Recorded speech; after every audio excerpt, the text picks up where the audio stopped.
जय मां शारदे। कुंडली के महापुरुष योग प्रकरण के दूसरे भाग में आपका हार्दिक स्वागत है। पंचतारा से फल का विचार। मंगल से बल पराक्रम, बुध से गुरुता, गुरु से स्वर, शुक्र से स्नेह, शनि से वर्ण का विचार करना चाहिए। अर्थात मंगल बली हो तो पूर्ण बलवान, निर्बल हो तो लघु अल्प बलवान। इसी प्रकार से पूर्ण अल्प गुरुता का गुरु से पूर्ण अल्प स्वर का, शुक्र और शनि से स्नेह और वर्ण का विचार करना चाहिए। सतोगुणी के प्रधान लक्षण: सरल स्वभावी, दयालु, अधिक स्त्री और नौकर वाला, स्थिर स्वभाव वाला, प्रिय सत्यभाषी, देवता और ब्राह्मणों का पूजक, सहनशील। ये सत्व गुण की प्रधानता होने पर मनुष्य में विद्यमान रहते हैं। रजोगुणी के प्रधान लक्षण: वीर, कला व काव्य का खजाना, सुंदर बुद्धि, स्त्री भोग में आसक्त मन, चतुर, आडंबरों यानी बहुरूपिया, हास्य अर्थात हंसने में तत्पर, ढीठ, गान विद्या व अच्छ यानी पासा फेंकने की विद्या का ज्ञाता। ये गुण रजोगुण की प्रधानता होने पर मनुष्य में रहते हैं। तमोगुणी के प्रधान लक्षण: मूर्ख, आलसी, ठग, क्रोधी, विवादी, चुगलखोर, भूख से पीड़ित, आचार से हीन अर्थात दुराचारी, अपवित्र, नशे में चूर, लोभी, प्रमादी। ये बातें तमोगुण की प्रधानता से होती हैं।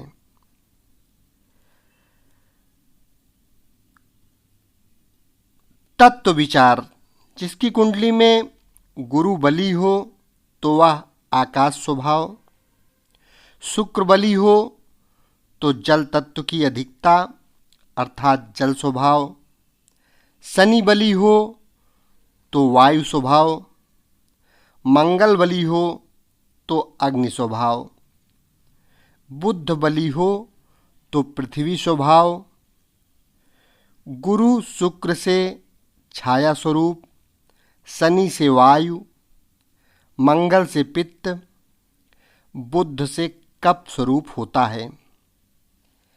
एक, दो या अधिक बली हों तो मिश्र स्वभाव व स्वरूप होता है। आकाश तत्व फल: यदि आकाश प्रकृति जातक की हो तो जातक शब्दार्थ का ज्ञाता होता है, न्याय में चतुर होता है, ढीठ, विज्ञान से युक्त, खुला हुआ मुख, चित्रित देह की संधि, दुबले हाथ पाद यानी पैर व अधिक लंबा होता है। जल तत्व फल: यदि जल प्रकृति हो तो जातक अधिक जल पीने वाला, प्रिय यानी मधुरभाषी, स्निग्ध भोजी, चंचल स्वरूपी, अधिक मित्र वाला, राजा और अत्यंत अधिक काल तक ढीठ नहीं होता। वायु तत्व फल: यदि वायु प्रकृति हो तो जातक कृश यानी दुर्बल शरीर वाला, जल्दी क्रोध के वशीभूत होने वाला, कार्य में दत्तचित्त, घूमने में तत्पर, दानी, सफेद वर्ण और अजेय राजा होता है। अग्नि तत्व फल: यदि अग्नि प्रकृति हो तो जातक वीर, भूख से पीड़ित, चंचल, अधिक तीव्र या अधिक तृष्णा से युक्त, अधिक ज्ञाता, दुर्बल, सफ़ेद वर्ण, विरोधकर्ता, पंडित, सुंदर हाथ वाला व अभिमानी, अधिक भोजन करता और विशाल देहधारी होता है। भूमि तत्व फल।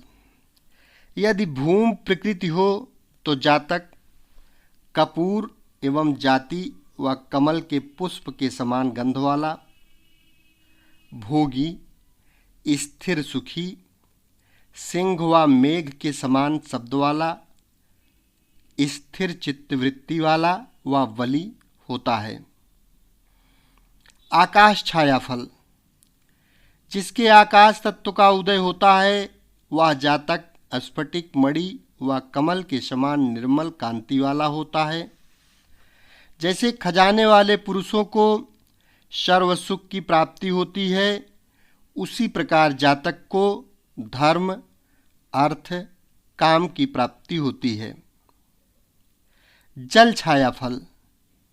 जिसके जल तत्व का उदय होता है वह जातक सरस, शुभ्र, हरित वर्ण, माता के समान सर्व सुख भोगी, अर्थात जैसे माता सब सुखदायिनी होती है उसी प्रकार सौभाग्यवान व उन्नति करता होता है। वायु छाया फल। जिसके शरीर में वायु तत्व छाया का उदय होता है वह जातक काले मेघ के समान कांति वाला, दुर्गंधी, अधिक मूर्ख, दूषित, कठोर देही, शोक व संताप से पीड़ित, हिंसक, दरिद्री, रोगी, अनर्थी व धन नाशक होता है। अग्नि छाया फल। जिसके अग्नि छाया का उदय होता है वह जातक सुंदर अग्नि के समान कांति वाला, उग्र, कठोर, दंडदाता, अधिक प्रसन्न, समस्त शत्रुओं से वंदित, पराक्रम में भूमि को प्राप्त करने वाला, मणि व सुवर्ण से युक्त, समस्त कार्यों का साधक एवं रोग व शोक व क्रोध से हीन होता है। भूमि छाया फल। जिसके भूमि छाया का उदय होता है वह जातक प्रथम जल की बूंद से भूमि में जो गंध उत्पन्न होती है उसी गंध के समान सुगंधित, सुंदर, चिकने दांत, नख, रोम, शरीर, केश वाला, धर्म, धन, सुख का भोगी अर्थात धर्मात्मा, धनी, सुखी और जनप्रिय होता है। वात प्रकृति फल। जिसकी वायु प्रकृति होती है वह जातक शीत यानी ठंड से दुखी, अधिक बोलने वाला, शीघ्रगामी, कहीं भी रुकने वाला नहीं, वीर, ईर्ष्यालु, रोगी, भाग्यहीन, अन्यायी, दांतों को चबाने वाला अर्थात क्रोधी, अधिक मित्रता, बुद्धि से रहित, संगीत का ज्ञाता, दुर्बल, मित्रों की प्राप्ति में अधिक चतुर, स्वप्न में आकाश में उड़ने वाला, धैर्यता से रहित, शुष्क मूछ व बाल वाला, कृतघ्नि, फटे पैर हाथ वाला, क्रोधी, कांति से रहित, धन नाशक और निबंध यानी मल मूत्र का अवरोध, रोग से विलाप करने वाला होता है। पित्त प्रकृति वाला।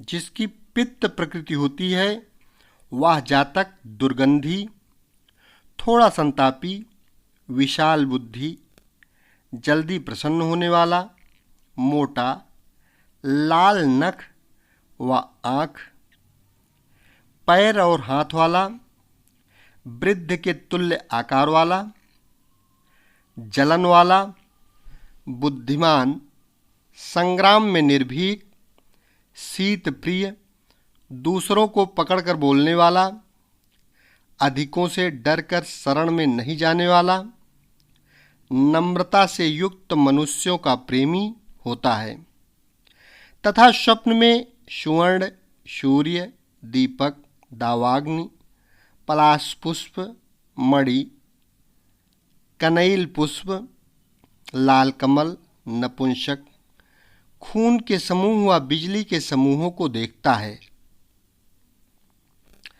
कफ प्रकृति फल, जिसकी कफ प्रवृत्ति होती है, कफ प्रकृति होती है, वह जातक लक्ष्मीवान, गठित देह संधि, धैर्यवान, बलवान, चिकनी कांति वाला, सुंदर देहधारी, ग्रहणकर्ता, सत्व गुणों वाला, मृदंग व मेघ के शब्द से भी अधिक शब्द वाला, सहनशील, गौरवर्ण, लाल नेत्र प्रांत वाला, मधुर रस का प्रेमी, शत्रु से शत्रुता करने वाला, कृतज्ञ अर्थात उपकार मानने वाला, क्लेश में प्रसन्न, समस्त मनुष्य व मित्र एवं गुरुजनों का पूजक होता है।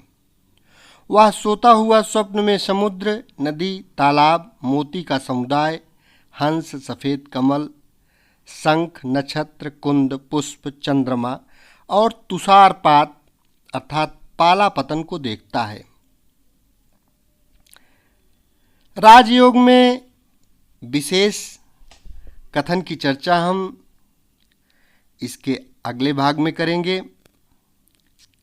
यदि चैनल को अभी तक सब्सक्राइब न किए हों तो कृपया यह चैनल सब्सक्राइब अवश्य कर लें, क्योंकि इस चैनल के माध्यम से संपूर्ण वैदिक ज्योतिष, लाल किताब, हस्तरेखा ज्ञान आपको एकदम फ्री में सीखने को मिलता रहेगा, वह भी सीरियल वाइज। इसके पहले के वीडियो में हमने लग्न वाइज 12 लग्न का फलादेश करना सिखा दिया है, उसको आप सुनकर फलादेश कर सकते हैं। संपूर्ण ज्योतिष अभी हम भृगु संहिता फल दर्पण के अनुसार आपको बता रहे हैं। अन्य किताबों का मिश्रण और फलादेश की शक्ति को अपने अनुभव के अनुसार समझकर मिश्रित रूप से बताने का पूरा प्रयास हम कर रहे हैं। निश्चित ही वीडियो सुनते रहेंगे तो अपनी कुंडली देखना जान जाएंगे, दूसरों का भविष्य बताना समझ जाएंगे। शेष अगले भाग में। धन्यवाद।